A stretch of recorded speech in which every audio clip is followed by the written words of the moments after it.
Minha esposa enviou uma mensagem de Las Vegas.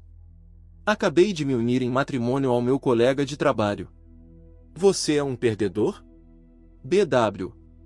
Eu respondi com um legal. Depois disso, bloqueei os cartões dela e mudei as fechaduras da casa. No dia seguinte, a polícia estava à minha porta. O plano dela era impecável, ou pelo menos parecia perfeito em sua mente. Desaparecer por alguns dias, aproveitar a ostentação e a impulsividade de Las Vegas, se casar com um amante, em seguida, retornar como se nada tivesse ocorrido. Talvez ela pensasse que eu aceitaria o divórcio sorrindo, assinaria os documentos sem protestar e, quem sabe, até ajudaria a embalar as malas dela. Entretanto, ela se esqueceu de um pequeno detalhe, um ponto que sempre negligenciou durante nosso casamento. Tudo, absolutamente tudo, estava em meu nome. E o que ela imaginou ser o ápice de sua liberdade rapidamente se transformou em um pesadelo constante. E tudo o que precisei para iniciar foi uma única palavra. Sou um homem de 34 anos. Meu nome não é relevante aqui, mas minha história pode fazer você repensar a confiança cega em alguém. Era exatamente 2h47 da manhã de uma terça-feira. Acordei com meu celular vibrando ao meu lado, um som insistente vindo da mesa de cabeceira. Minha intenção era ignorar, mas a luz da tela chamou minha atenção. Havia uma mensagem da minha esposa, que tinha 31 anos e estava supostamente em uma conferência de trabalho em Las Vegas. Não tinha razões para desconfiar até então. Afinal, ela já havia viajado algumas vezes com a empresa e tudo parecia legítimo. Ou pelo menos eu pensava que era. Na mensagem, havia uma foto.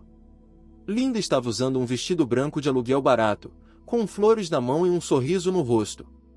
Ao seu lado, William, o colega de trabalho que ela alegava odiar, exibia uma expressão ridícula de triunfo. Ambos seguravam um certificado de casamento em frente a uma daquelas capelas que mais parecem ter saído de um filme de comédia de baixa qualidade. A legenda da foto dizia: "Acabei de me casar com o William. Estou tendo um relacionamento íntimo com ele há 8 meses. Você é patético, aliás." A energia negativa que ela transmitia facilitava tudo. Aproveite sua vida triste. Fiquei encarando o celular por cerca de 30 segundos. A raiva não surgiu de imediato, assim como a tristeza. Foi mais como uma sensação de alívio.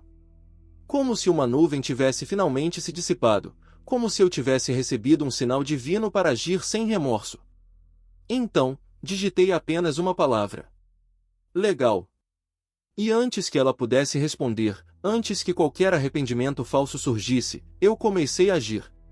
Linda sempre se considerou muito astuta, inteligente demais para seu próprio bem, mas nunca se preocupou com finanças, sempre deixava tudo em minhas mãos. Não tinha ideia de como as contas funcionavam, onde os contratos estavam guardados ou mesmo quais eram as senhas dos aplicativos bancários. E por essa razão, tudo, absolutamente tudo, estava em meu nome. A casa foi adquirida antes do casamento, os cartões de crédito estavam todos em meu nome, com ela como usuária adicional. As contas de serviços, tudo no meu nome. Ela acreditava que estava se casando com um idiota, mas naquele momento, às 3h da manhã, percebeu que tinha se casado com o proprietário de tudo. Às 3h15, já havia feito o essencial. Cancelei todos os cartões dela. Cortei seu acesso bancário. Troquei todas as senhas que ela conhecia, incluindo e-mail, streaming, o aplicativo da casa, tudo. Removia como usuário autorizado em absolutamente tudo que envolvia meu CPF. Então, contatei um chaveiro 24 horas. Expliquei que precisava trocar todas as fechaduras da casa. Urgente. Pode vir agora? O sujeito afirmou que sim. Custou 300. Valeu cada centavo. Enquanto esperava, tirei capturas de tela da mensagem dela, da foto e de todo o processo de cancelamento. Sabia que precisaria de provas. Sempre guarde provas. Às 4h da manhã, o chaveiro chegou. Às 5h, todas as fechaduras da casa foram trocadas. Até o código da garagem foi alterado. Tomei um café, me deitei novamente e dormi como uma pedra. Às 8 horas da manhã, fui despertado por batidas fortes na porta. Abri e encontrei 2 policiais. Um mais velho, com a expressão de alguém que já viu de tudo. Outro mais novo, tentando parecer sério. Senhor, recebemos uma denúncia de situação doméstica. Sua esposa afirmou que foi trancada para fora da residência. Eu apenas balancei a cabeça e mostrei a mensagem no celular. Ela não é mais minha esposa. Casou-se com outro homem em Las Vegas há poucas horas. O policial mais velho franziu a testa, pegou o celular e leu a mensagem. O mais novo teve dificuldade em esconder a reação. Vi a boca dele tremer, tentando conter o riso. Ela está alegando que o senhor confiscou os bens e o dinheiro dela, disse o mais velho, mantendo a postura profissional. Oficiais, tenho documentos que comprovam que esta casa foi adquirida antes do casamento. Os cartões estão em meu nome. Ela era apenas usuária autorizada.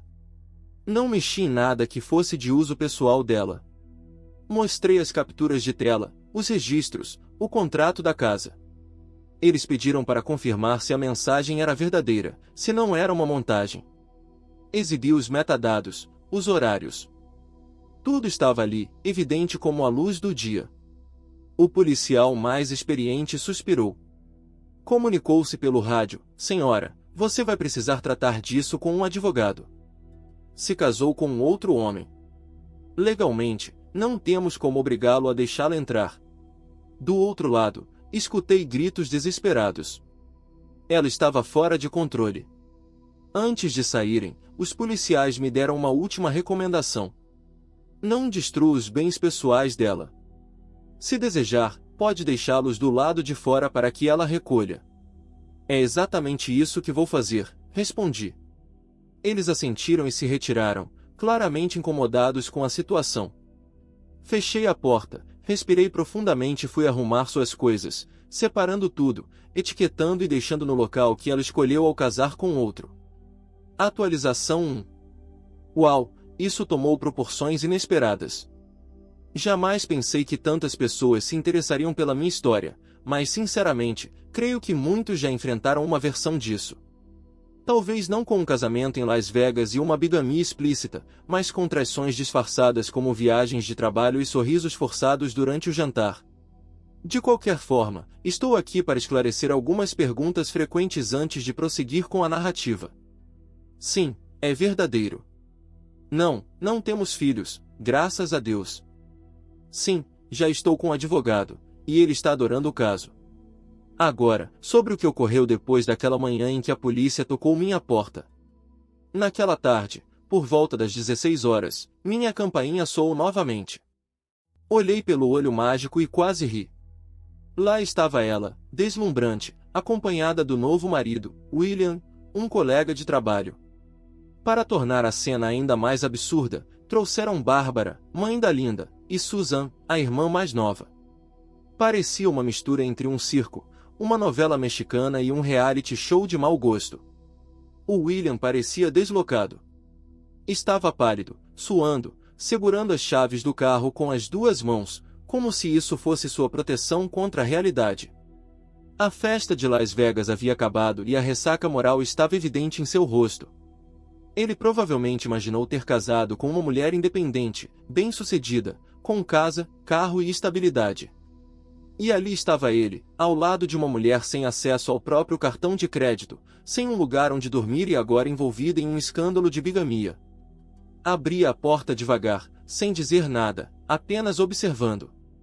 Bárbara foi a primeira a se manifestar, a sogra mais intrometida que poderia existir. Entrou no modo protetora. Isso é abuso emocional. Você não pode fazer isso com minha filha. Você a trancou para fora. Vou chamar a polícia novamente. Sorri de forma tranquila. Pode chamar. Eles estiveram aqui esta manhã. Viram a mensagem, os documentos e deram risada. Ela ficou quieta por um momento, mas continuou resmungando como uma chaleira em ebulição. A Susan, irmã da Linda, tentou uma abordagem diferente. Me olhou com desprezo e disse: "Você é um psicopata controlador, sempre foi." Quase ri alto. Controle. A mulher literalmente me traiu, se casou com outro e ainda teve a audácia de me enviar mensagens zombando. Mas claro, a culpa era minha. William. O William tentou se mostrar firme, cruzou os braços, avançou um passo e declarou: "Isso não pode ficar assim." Respondi de maneira serena: "Não vai." Legal. Peguei meu celular, mostrei a foto do casamento que ela me enviou e completei: "Estou pensando em encaminhar isso para o RH da empresa de vocês.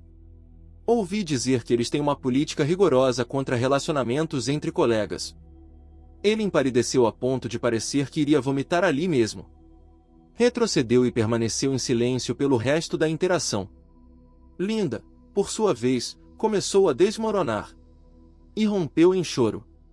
E não era um choro contido, mas sim um show dramático, com soluços, joelhos quase cedendo e maquiagem escorrendo. "Você está me destruindo, me controlando financeiramente. Isso é abuso. Você está me punindo." "Não, linda. Apenas estou enfrentando as consequências de suas decisões." Já havia separado todas as suas coisas. Embalei tudo em caixas, etiquetei cuidadosamente e coloquei na garagem. Nada de quebrar, rasgar ou jogar fora. Apenas o necessário, como a polícia orientou. Mostrei a ela onde estavam as caixas e disse: "Vocês têm 1 hora para levar tudo. Depois disso, considerarei como abandono de propriedade." Eles se olharam, como se esperassem que eu fosse me arrepender ou amolecer. Isso não aconteceu. A cereja do bolo. Linda tentou pagar o caminhão de mudança que havia alugado no UOL.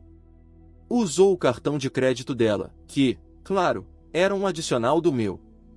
Resultado: compra recusada. Essa foi a gota d'água do espetáculo do fracasso. A atendente do balcão ainda exclamou em voz alta: "Cartão bloqueado. Deseja tentar outro?" William bufou, abriu a carteira e usou o dele. A expressão dele: "Meu Deus, aquilo valia mais do que qualquer vingança elaborada."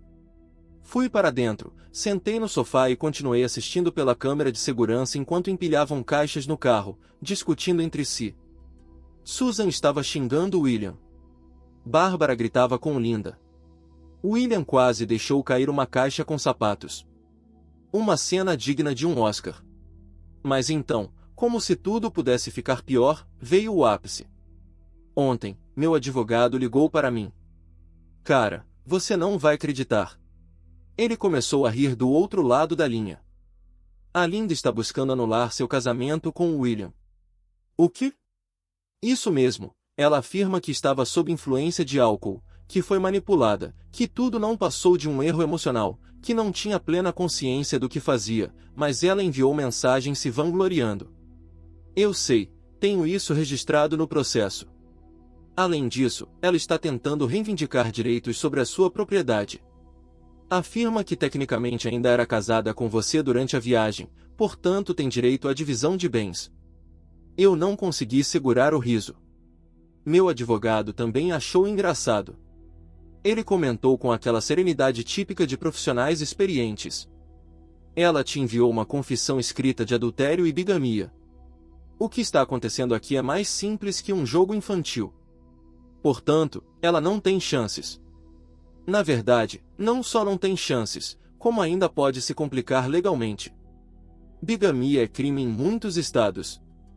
"Excelente", eu respondi. Mas a parte mais interessante estava por vir. Alguns amigos em comum me mandaram mensagens pelo Instagram e WhatsApp. Aparentemente, o William compartilhou uma narrativa bem diferente com os outros. Ele acreditava que a Linda era rica. Sério? Pensava que ela era proprietária da casa em que morava, que ganhava mais do que realmente possui, que sairia do casamento com um bom montante. Resultado: estão vivendo no porão da casa da mãe dele. Sim. O grande plano de fuga da Linda culminou com ela casada com um homem que divide o porão com caixas mofadas e uma antiga TV de tubo. É pura e simples justiça. Mais novidades em breve. Isso ainda está longe de se encerrar. Atualização 2. Prepare-se, porque desta vez foi a Linda quem tentou detonar uma bomba, mas acabou se ferindo no processo. Ela resolveu que seria vítima da situação e lançou uma campanha nas redes sociais, espalhando por todos os cantos que eu era um narcisista controlador, que ela estava em um casamento sem amor e que só buscou consolo nos braços de outro por causa das minhas pressões. A mãe e a irmã dela compartilharam todo o drama, como em uma novela mexicana. E o pior, algumas pessoas em comum levaram a sério. Mandaram mensagens, pediram explicações, até me bloquearam, mas a Linda se esqueceu de um pequeno detalhe. Eu sou amigo do David e o David, meus amigos, é basicamente um hacker legítimo, o cara que resolve qualquer situação em poucos cliques. Mostrei a ele o que estava acontecendo e ele me ajudou a recuperar mensagens bastante reveladoras do Facebook da Linda com o William. Mensagens de mais de um ano atrás. Entre outras coisas, ela mencionava que estava jogando jogo longo para garantir uma boa quantia antes de me deixar. Minha favorita? Esta aqui. Ele é tão ingênuo. Tenho retirado dinheiro da nossa conta conjunta do supermercado há meses. Já estou quase com o suficiente para meu casamento dos sonhos com você, amor. Apenas um detalhe sobre essa conta conjunta. Era exclusivamente minha. Eu a deixava usar para gastos da casa. Puxei os extratos e comecei a ligar os pontos. Ela dizia que ia ao mercado, sacava dinheiro, usava metade e o restante desaparecia. Então eu postei as capturas de tela, todas elas. A narrativa dela desmoronou em questão de horas, mas então veio o ataque final, ou como eu prefiro chamar, a explosão desesperada. Primeiro, ela persuadiu o pai a ligar para o meu chefe. Sim, o pai dela disse que eu estava assediando a filha e que precisava tomar providências. Meu chefe já estava informado sobre tudo. Mostrei as mensagens e o histórico de semanas atrás. Ele simplesmente respondeu ao senhor: é melhor o senhor se retirar. Segundo, ela tentou invadir minha residência às 3 da manhã. As novas câmeras de segurança registraram tudo.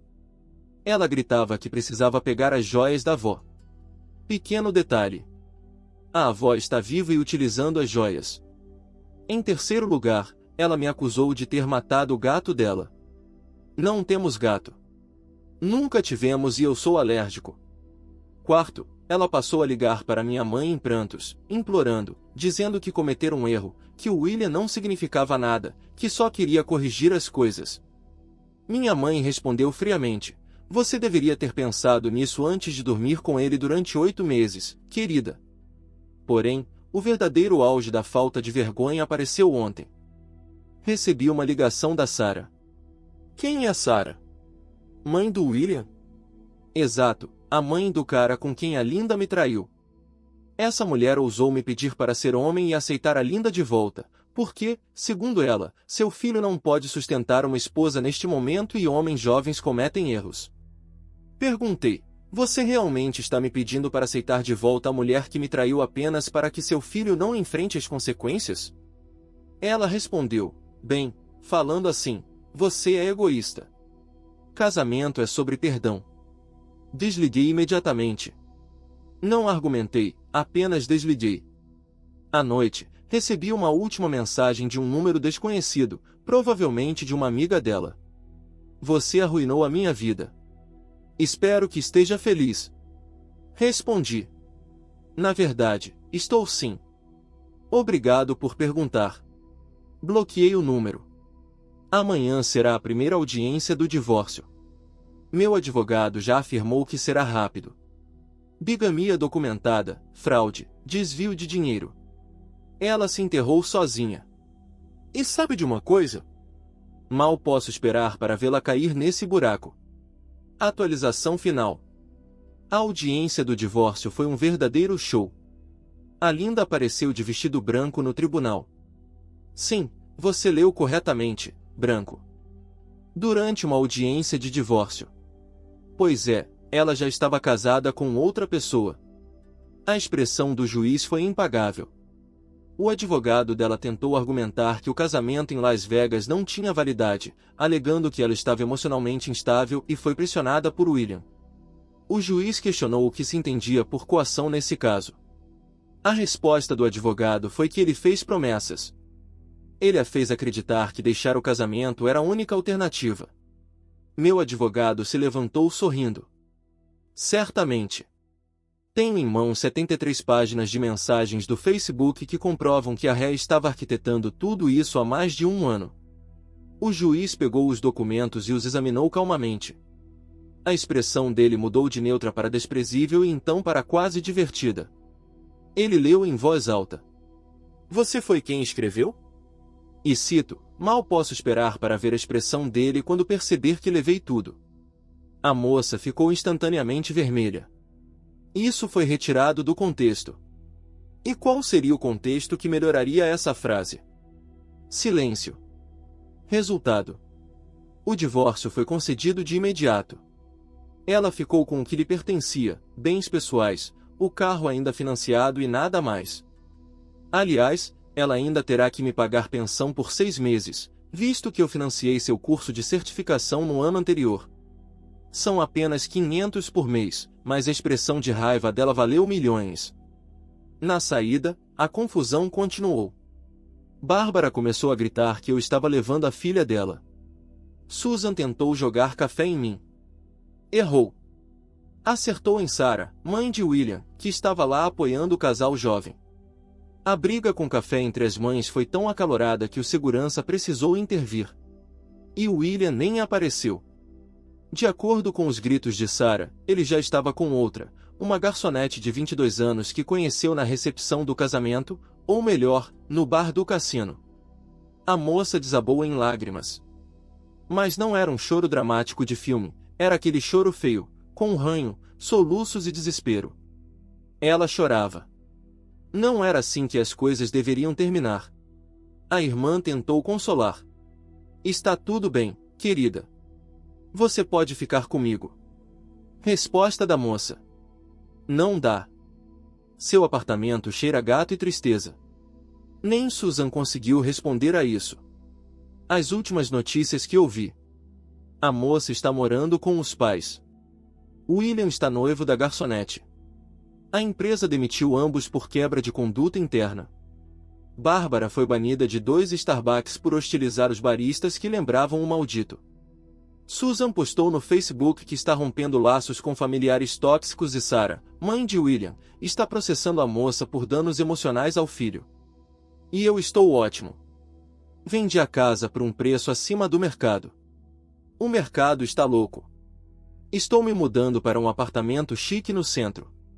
Comecei a sair com Jennifer da academia. Ela acha toda a história engraçada e sempre traz café com meu nome no copo. Não é o William? Meu advogado emoldurou a certidão de casamento de Las Vegas. Agora ela decora o escritório dele como o caso mais simples de sua carreira. Para quem pergunta se eu me arrependo de ter sido mesquinho? Não, de jeito nenhum. Ela jogou um jogo tolo e ganhou prêmios tolos. A única coisa da qual me arrependo é não ter percebido os sinais antes, como quando ela mencionou que o ex era louco por ter mudado a senha da Netflix depois que ela o traiu. Deveria ter percebido. Agradeço por acompanhar essa montanha-russa insana. Agora é meu momento de viver a vida. PS moça, se você está lendo isso, e eu sei que está, pois você é obcecada por Reddit. A mãe de William te chamou de interesseira no clube do livro. Apenas para você saber. Comentário Reddit. E foi assim, senhoras e senhores, que o karma apareceu de terno com uma certidão de casamento de Las Vegas emoldurada sob o braço e serviu uma revanche fria, amarga e hilária que ninguém previa, exceto talvez o juiz, que claramente estava se divertindo mais do que deveria. No final das contas, a moça tentou jogar sujo, mas acabou tropeçando no seu próprio drama. E agora, bem, ela possui um vestido branco, uma certidão inválida e uma nova carreira. Tornando-se meme no clube do livro da sogra. Curtam, compartilhem e se inscrevam. E me digam nos comentários quem foi o verdadeiro vilão dessa novela. A moça, William ou o café voador de Susan? É isso.